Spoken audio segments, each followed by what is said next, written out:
Hi hello నమస్తే. నేను journalist Sai. సుదీర్ఘకాలంగా వైసీపీలో కొనసాగుతూ వైసీపీ అధికారం కోల్పోయిన తర్వాత ప్రతిపక్షంలో ఉండడానికి ఇబ్బంది అయ్యో లేకపోతే రకరకాల కారణాలతో వైసీపీలో రకరకాల ప్రాబ్లమ్స్తో పార్టీ నుంచి బయటికి వెళ్ళిపోయారు వీళ్ళిద్దరు. ఎవరు? బాలినేని శ్రీనివాసరెడ్డి, సామినేని ఉదయభాను. ఏందేమో ఒంగోలు, ఆయనదేమో జగ్గయ్యపేట. సో వీళ్ళిద్దరూ పార్టీ నుంచి బయటికి వెళ్ళిపోయారు. బయటికి వెళ్ళిపోయి ఇద్దరు కూడా జనసేనకే వెళ్ళారు. అంటే జనసేనలో అయితే పెద్ద పొలిటికల్ స్పేస్ దొరుకుద్ది, అక్కడ ఏదో చేసేయచ్చు, లేకపోతే అక్కడ ఏదో పదవి వచ్చేస్తుంది అని ఇలా రకరకాల ఆశలతో రకరకాల వీటిలతో జనసేనకి వెళ్ళారు. సీన్ కట్ చేస్తే గతంలో బాలినేని శ్రీనివాసరెడ్డి కానీ సామినేని ఉదయభాను కానీ రాష్ట్ర స్థాయి నేతలు వీళ్ళిద్దరు. జగన్మోహన్ రెడ్డికి దగ్గర చుట్టంగా పార్టీలో ఏదైనా సరే చేయగలిగిన వ్యక్తిగా ఉండేవాళ్ళు బాలినేని శ్రీనివాసరెడ్డి. జగన్కి అత్యంత ఆప్తులుగా ఉన్న వాళ్ళల్లో బాలినేని ముఖ్యులు. ఆ తర్వాత గతంలో 5 సార్లు ఎమ్మెల్యేగా పోటీ చేశారైనా 3 సార్లు గెలిచారు. మొన్న 2019 ఎన్నికల్లో గెలిచిన తర్వాత ఈయనకి ఏకంగా జగన్మోహన్ రెడ్డి గారు ప్రభుత్వ విప్ ఇచ్చారు. ప్రభుత్వ విప్ ఇచ్చి గౌరవించారు. ఈయన కూడా గతంలో చాలా పదవులు ఇచ్చారు.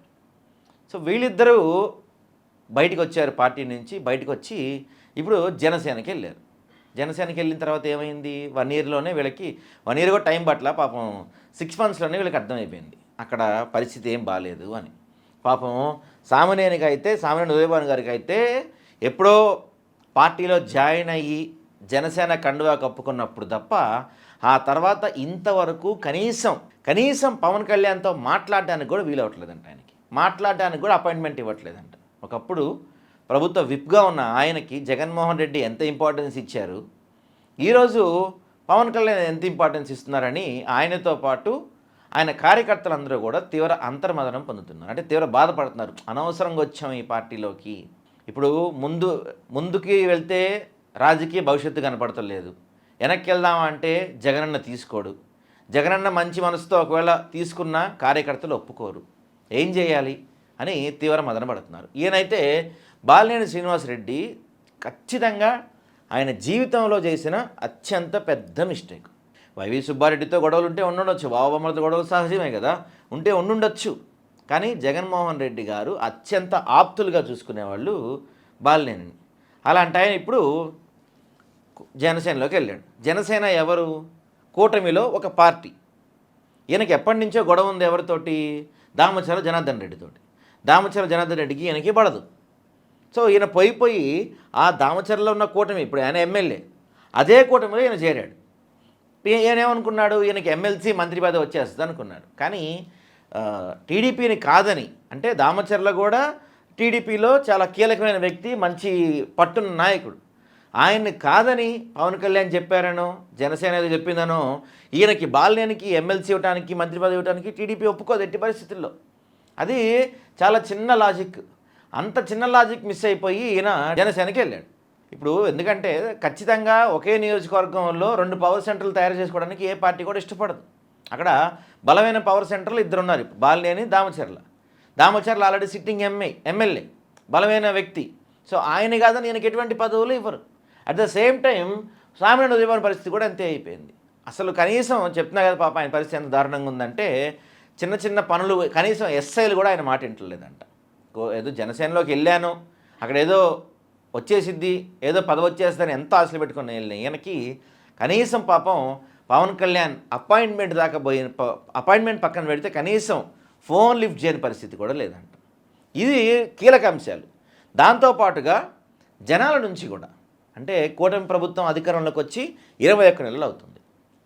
ఈ 21 నెలల్లో గతంలో ఏవైతే జగన్మోహన్ రెడ్డి ఇచ్చిన సంక్షేమ పథకాలు అమలు చేయటంలో కానీ, రేషన్ బియ్యం 1వ తారీఖు ఇంటికి తెచ్చిచ్చే విషయంలో కానీ, లేకపోతే సర్టిఫికెట్లు కావాలంటే దాన్ని అప్లై చేసే విధానం కానీ, గ్రామ వాలంటీర్లను పక్కన పెట్టడం కానీ, లేకపోతే వీళ్ళు కూటమి ప్రభుత్వం చెప్పిన సూపర్ 6 హామీలు అమలు చేయటం అయితేనేమి, ఇలా తిరుమల లడ్డు వ్యవహారం అయితేనేమి, ఇంకా రకరకాల అంశాలు అన్నింటిలో కూడా కూటమి ప్రభుత్వం అట్టర్ ఫెయిల్యూర్ అయిపోయింది.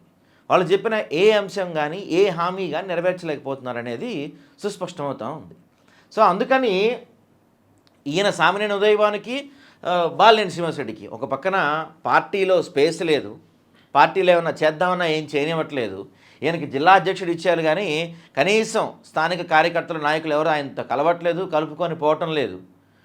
గతంలో ఉన్న వైసీపీ నాయకులను దూరం పెట్టేశారు. ఇప్పుడు వెళ్ళిన జనసేన నాయకులు పట్టించుకోవట్లేదు. టీడీపీ నాయకులు అసలు కనీసం పట్టించుకోవట్లేదు. అటు ప్రజలు దూరం పెట్టేస్తున్నారు, కూటమిని దూరం పెట్టేస్తున్నారు.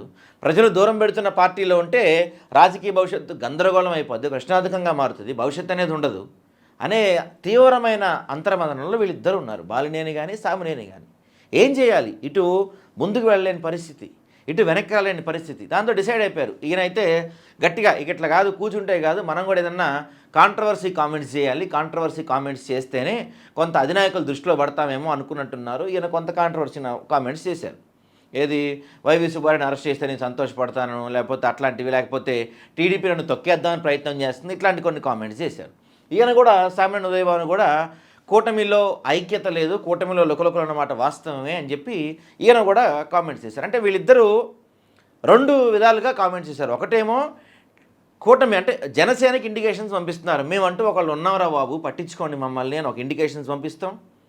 రెండో ఇండికేషన్ ఏంటంటే వీళ్ళిద్దరూ కూడా పార్టీ లైన్ దాటి మాట్లాడుతున్నారనమాట. అంటే పార్టీ లైన్ దాటి మాట్లాడితే ఇంకో ఇండికేషన్ ఏంటంటే వైసీపీకి కూడా ఇండికేషన్ ఇస్తాం, మేము వస్తానికి సిద్ధంగా ఉన్నాం, తప్పు చేసాం, తప్పు అయిపోయింది, దయచేసి మమ్మల్ని తిరిగి పార్టీలోకి తీసుకోండి, పార్టీ మారటం మా జన్మలో చేసిన పెద్ద మిస్టేకు, మా తప్పు మాకు తెలిసి వచ్చింది, జనసేనలోకి వెళ్ళి మేము తిద్దుకోవాలని తప్పు చేసాం, మరోసారి వైసీపీలోకి తీసుకోండి అని సిగ్నల్స్ పంపించే ప్రయత్నం చేస్తున్నారు. కానీ జగన్మోహన్ రెడ్డి గారు ఒక మనిషిని మన అనుకుంటే ఎంత ప్రేమిస్తారో, ఎంత హక్కును చేర్చుకుంటారో, ఎంత భుజానెత్తుకుంటారో, నమ్మక ద్రోహం చేసిన వ్యక్తిని కనీసం మొహం కూడా చూడటానికి ఇష్టపడరు.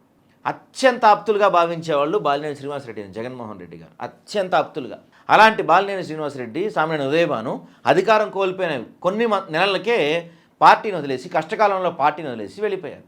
సో ఖచ్చితంగా వీళ్ళు మరోసారి వైసీపీ వైపు వద్దామని ప్రయత్నాలు చేస్తున్నప్పటికీ, ఆల్రెడీ ప్రయత్నాలు చేస్తున్నారు, రాజీనామా చేసి వద్దామా, లేకపోతే ఇక్కడ సస్పెండ్ చేయించుకొని వద్దామా, ఏదో విధంగా వద్దామని ప్రయత్నం చేస్తున్నప్పటికీ వైసీపీ ద్వారాలు వీళ్ళకి మూసేసి ఉన్నాయి అనే ఇండికేషన్స్ వీళ్ళకి స్పష్టంగా కనపడుతున్నాయి. ఎందుకంటే జగన్మోహన్ రెడ్డి గారి నేచర్ అలాంటిది. మోసం చేసి వెళ్ళిపోయిన వాళ్ళని, నమ్మితే నమ్మక ద్రోహం చేసిన వాళ్ళని మరోసారి హక్కును చేర్చుకోరు ఆయన. కానీ వీళ్ళకేమో ఎలాగైనా ఇక్కడ ఇది మునిగిపోతుంది, ఇక్కడ దీంట్లో అంటే మన భవిష్యత్తే ప్రశ్నార్థకంగా మారేలా ఉంది, ఖచ్చితంగా మనం ఇక్కడి నుంచి బయటకు వచ్చేయాలి, బయటకు వచ్చేసి మరోసారి జగనన్న పంచం జరగాలి, వైసీపీ చేయాలని వీళ్ళందరూ భావిస్తున్నారు. కానీ అభిమానులు, కార్యకర్తలు కూడా దీనికి ఒప్పుకోవట్లేదంట. అందుకే జగన్మోహన్ రెడ్డి కూడా వీళ్ళని పక్కన పెట్టినట్టు తెలుస్తుంది. అందుకే నమ్మి పట్టం కట్టిన వ్యక్తుల్ని మోసం చేసి వెళ్తే ఇలాంటి పరిస్థితులే వస్తాయి. పాపం ఇప్పుడు వీళ్ళ భవిష్యత్తు ఏంది, వీళ్ళ రాజకీయంగా ఇంకా వీళ్ళ జీవితం దాదాపుగా ముగిసినట్టేనని చెప్పి కార్యకర్తలు వీళ్ళందరూ మాట్లాడుకుంటున్నారు.